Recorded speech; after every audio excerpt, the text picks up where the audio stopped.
I am Tanya and welcome back to my podcast, Talk to Tanya. And today, for the second episode on popular demand, we are bringing back the remarkable Dr. Himani Narula, a developmental behavioral pediatrician, co-founder and director of Continua Kids, the largest chain of the child developmental centers in North India. She comes with a wealth of experience in managing children with autism spectrum disorder and whose groundbreaking research on the impact of probiotic supplements on gastrointestinal and behavioral symptoms in children with autism has just been published in the prestigious BMJ Pediatrics Open. In today's conversation, we'll dive deep into the inspiration behind her study, the trial design, key findings, and what this could mean for children on the autism spectrum moving forward. Whether you're a parent, a professional, or someone passionate about autism research, you're going to find today's discussion incredibly insightful. So let's get started. So welcome, Dr. Himani. I'm happy to be here. Thank you so much for having me. Dr. Himani, congratulations on your publication.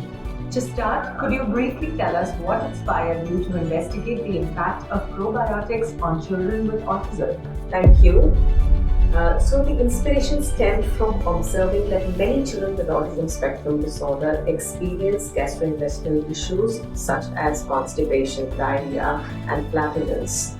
Emerging research also suggests a link between gut health and behavioral symptoms in children on autism.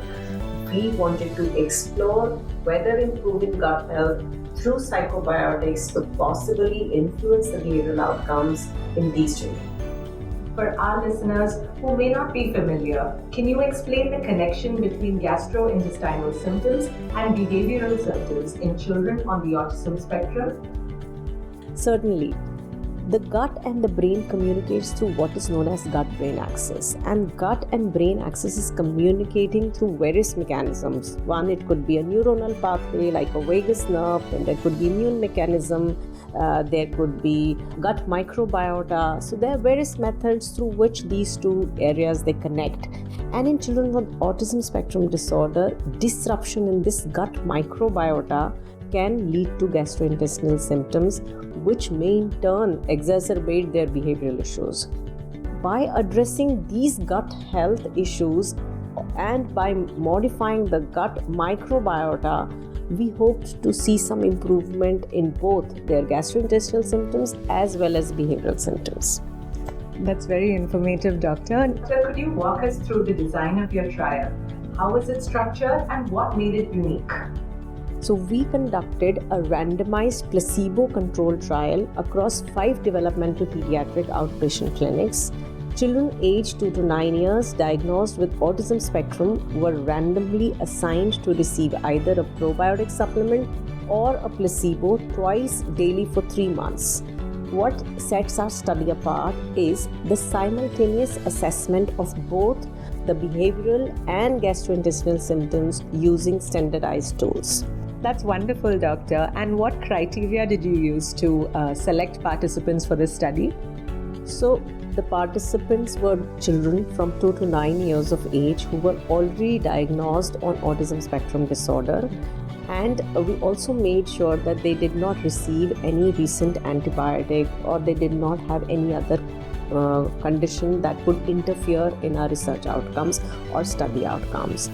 And the caregivers were provided adequate information about the trial, and an informed consent was taken, and we monitored the adherence throughout the study period. Could you tell us about the specific probiotic supplement you used in the trial and why was it chosen? So the probiotic that we used was a patented psychobiotic formulation having a combination of bifidobacteria, lactobacilli, streptococcus, and Saccharomyces boulardii. So this formulation was based on its safety profile and potential benefits for gut health in children, and it was readily available for use in market. And we also instructed the parents to use these sachets by reconstituting them in lukewarm milk or water twice daily. Doctor, how do you measure improvements in gastrointestinal symptoms and behavioral symptoms during the study? So we utilize the gastrointestinal severity index to assess the gastrointestinal symptoms and two behavioral assessment tools, the social responsiveness scale 2 and the aberrant behavior checklist 2 to evaluate the behavioral symptoms. These standardized instruments allowed us to quantify change over 3 months intervention period. What were the key findings of your trial in terms of gastrointestinal improvements? So, children in probiotic group showed significant improvement in gastrointestinal symptoms, notably reduction in constipation and diarrhea as compared to the placebo group. These findings suggest that probiotics can effectively alleviate common gastrointestinal issues in children with autism. Did you observe any significant changes in behavioral symptoms? And if so, what kind of changes stood out the most? Yes, we did observe some notable improvements in behavioral symptoms among children who received probiotics. These were significant reductions in social withdrawal, stereotypic behavior, hyperactivity, and inappropriate speech. These changes were more pronounced than those observed in the placebo group. So, doctor, were there any unexpected results or outcomes that surprised you? So, one intriguing find was significant correlation between improvements in gastrointestinal symptoms and behavioral symptoms. This reinforces the concept of gut-brain connection in autism spectrum disorder and suggests that addressing gastrointestinal issues may have broader benefits. Did you observe any significant changes in behavioral symptoms? And if so, which one stood out the most? Yes, we observed notable improvement in behavioral symptoms among children who received probiotics. There were significant reductions in social withdrawal, stereotypic behavior, hyperactivity, and inappropriate speech. These changes were more pronounced than those observed in the placebo group. How quickly did parents or caregivers begin noticing changes, if any? While assessments were being conducted at the end of 3 months period, anecdotal reports from caregivers indicated that some improvements, particularly in their gastrointestinal symptoms, were noticed within the first few weeks of supplementation. That's very interesting. Doctor, every study comes with its challenges. What were some of the major challenges you faced during the course of this trial? Ensuring adherence to supplementation regime was the primary challenge, especially in young children.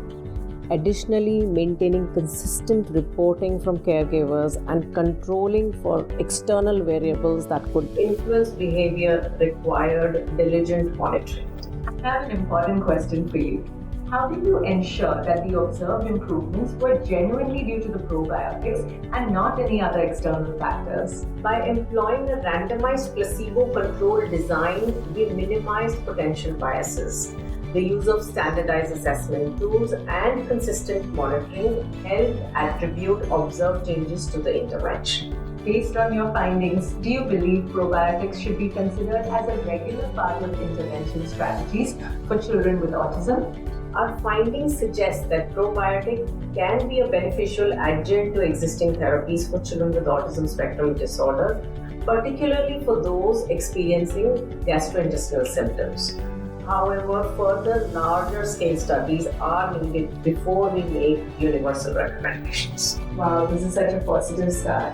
So looking ahead, what future research do you think is needed in this area?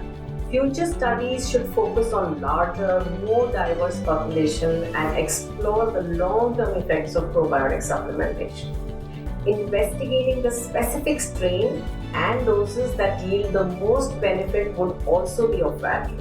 How do you hope your research will impact clinical practice or everyday management of children with autism?